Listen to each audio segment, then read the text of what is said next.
پہلے لوگ گناہ کرتے تھے اور توبہ کرتے تھے، اب گناہ کرتے ہیں اور اس کی ویڈیو اپلوڈ کرتے ہیں۔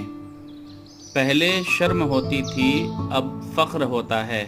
پہلے گناہ چھپایا جاتا تھا، آج اسے کانٹینٹ اور ٹرینڈ کا نام دے کر فالوورز لیے جاتے ہیں۔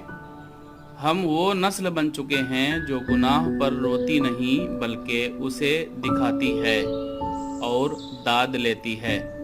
اللہ تبارک و تعالی سورہ نور میں فرماتا ہے، جو لوگ چاہتے ہیں کہ مسلمانوں میں بے حیائی پھیلے ان کے لیے دردناک عذاب ہے، مگر افسوس آج گناہ کی تشہیر فخر اور حیا کی بات دقیانوسیت بن چکی ہے۔